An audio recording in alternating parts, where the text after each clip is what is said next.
देश के माननीय रक्षा मंत्री आदरणीय श्री राजनाथ सिंह जी, प्रदेश सरकार में मेरे वरिष्ठ सहयोगी उप मुख्यमंत्री श्री ब्रजेश पाठक जी, केंद्रीय आवासन एवं शहरी कार्य मंत्रालय के राज्य मंत्री माननीय श्री कौशल किशोर जी, माननीय सांसद श्री डॉक्टर अशोक वाजपेयी जी, यहां के स्थानीय विधायक, प्रदेश सरकार के पूर्व मंत्री श्री आशुतोष टंडन गोपाल जी, माननीय विधायक डॉक्टर नीरज बोरा जी, माननीय विधायक श्री योगेश शुक्ला जी, श्री अमरेश कुमार जी, मनीष रावत जी, विधान परिषद के माननीय सदस्य, प्रदेश सरकार के पूर्व मंत्री डॉक्टर महेंद्र सिंह जी, मौलाना मोहसिन रजा जी, मुकेश शर्मा जी, भुक्कल नवाब जी, इंजीनियर अवनीश कुमार सिंह जी, रामचंद्र प्रधान जी, उमेश द्विवेदी जी, निवर्तमान महापौर श्रीमती संयुक्ता भाटिया जी, आज के इस कार्यक्रम में उपस्थित लखनऊ जनपद और महानगर से जुड़े हुए सभी उपस्थित कार्यकर्ता भाइयों बहनों, मैं सबसे पहले प्रदेश सरकार की ओर से और आप सब की ओर से देश के माननीय रक्षा मंत्री जी का उन्हीं की संसदीय सीट पर विकास की इन परियोजनाओं के लोकार्पण और शिलान्यास कार्यक्रम के लिए आयोजित समारोह में हृदय से स्वागत करता हूं, अभिनंदन करता हूं।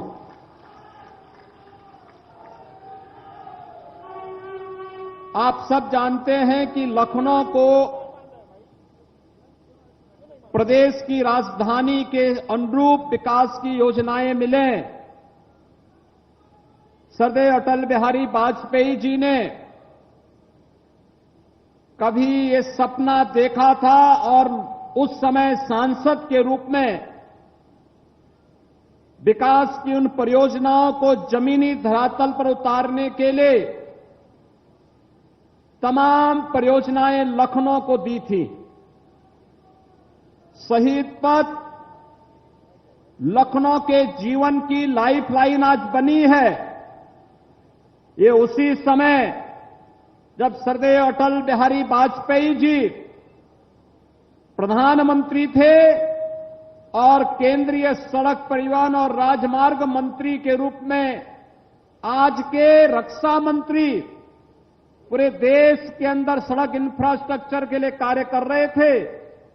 उस समय शहीद पथ की सौगात लखनऊ को प्राप्त हुई थी।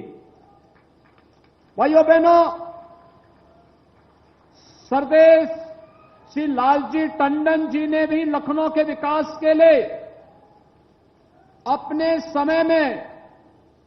सरदार अटल जी के उन सपनों को जमीनी धरातल पर उतारने के लिए अनेक प्रयास प्रारंभ किए थे। लेकिन आज स्मार्ट सिटी लखनऊ को स्मार्ट जैसी सुविधाएं भी मिले, उसी प्रकार की सौगात लेकर के माननीय रक्षा मंत्री जी आपके बीच में आए हैं, लखनऊ वासियों के लिए आए हैं। अभी आपने देखा होगा ग्लोबल इन्वेस्टर समिट हुआ। ग्लोबल इन्वेस्टर समिट के एक दिन पहले आपने देखा होगा लखनऊ को 3-3 ब्रिजेज की सौगात मिली थी, विकास की अनेक परियोजनाएं मिली थी और आज फिर 1,500 करोड़ रुपए की परियोजनाओं की सौगात मिल रही है, जिसमें लखनऊ की यातायात की जुड़ी हुई सबसे बड़ी समस्या का समाधान का रास्ता भी लखनऊ विकास प्राधिकरण निकाल रहा है। और एक ग्रीन कॉरिडोर परियोजना 7,570 करोड़ रुपए की परियोजना है, जिसके पहले फेज के कार्य का शिलान्यास का कार्यक्रम आज यहां पर अभी कुछ ही देर पहले माननीय रक्षा मंत्री जी के कर कमलों से आज यहां पर अभी उसका शिलान्यास का कार्यक्रम संपन्न हुआ है। ये लखनऊ के यातायात की समस्या का स्थायी समाधान का रास्ता निकालेगी। किसान पथ को जोड़ने, आईएम से लेकर के किसान पथ को जोड़ने का एक बेहतरीन मार्ग होगा और गोमती नदी के दोनों तटों को जोड़ करके बेहतरीन सुविधा सुंदरीकरण के साथ साथ कैसे रिवर फ्रंट की कार्रवाई होनी चाहिए, यह लखनऊ को एक नई सौगात मिलने जा रही है। लखनऊ विकास प्राधिकरण ने जिस विजनरी भाव के साथ इन कार्यक्रमों को माननीय रक्षा मंत्री जी के मार्गदर्शन में और जब विभाग के मंत्री के रूप में, नगर विकास मंत्री के रूप में श्रीवास्तव टंडन जी कार्य कर रहे थे, उस समय इन कार्यक्रमों के लिए पहले पीपीआर और फिर डीपीआर बनाने का एक आदेश उस समय दिया था। आज वह जमीनी धरातल पर उतरने जा रही है। आज उसके लिए मैं आप सबको, लखनऊ वासियों को इसके लिए बधाई देता हूं। राष्ट्रीय प्रेरणा स्थल का निर्माण भी लखनऊ विकास प्राधिकरण के माध्यम से लखनऊ में बनने जा रहा है। एक देश में दो प्रधान, दो विधान और दो निशान नहीं चलेंगे का उद्घोष करने वाले डॉक्टर श्यामा प्रसाद मुखर्जी की स्मृतियां लखनऊ के साथ सदैव से जुड़ी रही हैं।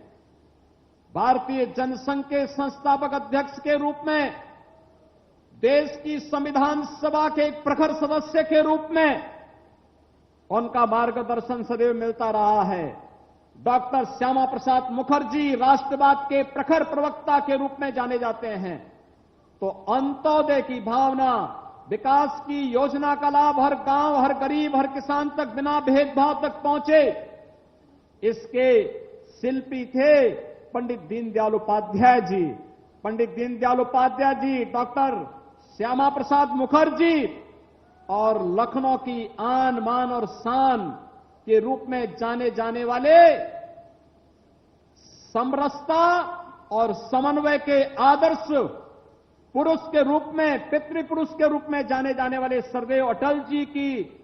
भव्य प्रतिमाओं के साथ बनने वाला लखनऊ का राष्ट्र प्रेरणा स्थल का शिलान्यास का कार्यक्रम भी अभी माननीय रक्षा मंत्री जी के कर कमलों से संपन्न हुआ है। स्मार्ट सिटी मिशन के अंदर लखनऊ नगर निगम ने लखनऊ सिटी के अंदर कुछ अत्याधुनिक तकनीक पर आधारित नए पार्क देने के कार्यक्रम बनाए हैं, जिसमें musical fountain, 5D motion chair, waste material से यूपी दर्शन theme park, waste to art park, ये तमाम प्रकार की पार्क की नई विजन के साथ लखनऊ वासियों के लिए और लखनऊ आने वाले लोगों के लिए सुविधा प्रदान की जा रही है। तो हेरिटेज इमारतों पर फसाड लाइटिंग का कार्यक्रम का भी आज यहां पर लोकार्पण और शिलान्यास का कार्यक्रम संपन्न हो रहा है। तो अगर पंडित दीनदयाल उपाध्याय जी की बात हो और गरीबों की बात न हो, भाइयों बहनों, 4,512 प्रधानमंत्री आवास योजना की सौगात लखनऊ के उन गरीबों के लिए जिनके पास अपनी सिर को ढकने के लिए छत नहीं थी, इसका भी लोकार्पण का कार्यक्रम आदरणीय रक्षा मंत्री जी के कर कमलों से संपन्न हो रहा है। ऑपरेशन कायाकल्प के अंदर प्राथमिक विद्यालयों को सुदृढ़ीकरण और वहां पर सुविधाओं से संपन्न करना, 2 अभ्युदय विद्यालयों का शिलान्यास के साथ ही बटलर झील और काला पहाड़ झील के सुंदरीकरण की परियोजनाओं का आज यहां पर शिलान्यास करना और मुख्य चौराहों का आपने देखा होगा कि यहां पे G20 और ग्लोबल इन्वेस्टर समिट के दौरान कुछ चौराहों के सुंदरीकरण के कार्यक्रम को यहां के प्रशासन ने अपने हाथों में लिया। अर्जुनगंज का चौराहा आप देख रहे होंगे कितना अच्छा हो गया है। दुबग्गा के चौराहे पर भी उसी प्रकार से कार्य हुआ है। सड़कों के सुंदरीकरण का कार्य किस तरीके से प्रशासन ने किया है, आज उन सभी चौराहों के रिमॉडलिंग के कार्यक्रम को भी आगे बढ़ाने के लिए एक कार्यक्रम की शुरुआत यहां पर आदरणीय रक्षा मंत्री जी के कर कमलों से प्रारंभ हो रहा है। भाइयों बहनों, विकास एक अनवरत चलने वाली प्रक्रिया है, लेकिन विकास के साथ एक आत्मीयता प्रशासन, शासन प्रशासन के साथ साथ आम जनमानस के मन में भी होना चाहिए। हमें सुरक्षा के साथ साथ सुशासन के लक्ष्य को प्राप्त करना है, और जब सरकार और जनमानस एक साथ मिलकर के कार्य करती है तो उसके परिणाम कई गुना आगे बढ़ जाते हैं। आज आदरणीय प्रधानमंत्री मोदी जी के नेतृत्व में भारत दुनिया के अंदर अपनी एक नई पहचान लेकर के जा रहा है। आज भारत दुनिया के अंदर चाहे G20 का हो, चाहे शंघाई कॉरपोरेशन के अध्यक्षता के कार्यक्रम को सफलतापूर्वक आगे बढ़ा रहा है। एक नागरिक के रूप में हम सबका भी दायित्व बनता है कि हम भी भारत की सफलता के साथ जुड़ करके भारत को 2047 तक दुनिया की एक महाशक्ति के रूप में स्थापित करके एक विकसित भारत के निर्माण का जो सपना आदरणीय प्रधानमंत्री जी का है, उस सपने को साकार कर सकें। उसी क्रम में विकास की परियोजनाएं आज राजधानी लखनऊ के अनुरूप विकास की परियोजनाएं लखनऊ को प्राप्त हो सकें, इसके लिए आदरणीय रक्षा मंत्री जी का आगमन यहां पर हुआ है। मैं उनका एक बार फिर से हृदय से स्वागत और अभिनंदन करते हुए लखनऊ के सभी माननीय जनप्रतिनिधियों को इन सभी योजनाओं के साथ आत्मीयता के साथ लगने के लिए हृदय से बधाई देता हूं। आप सबके प्रति अपनी शुभकामनाएं देते हुए वाणी को यहीं पे विराम देता हूं। धन्यवाद। जय हिंद।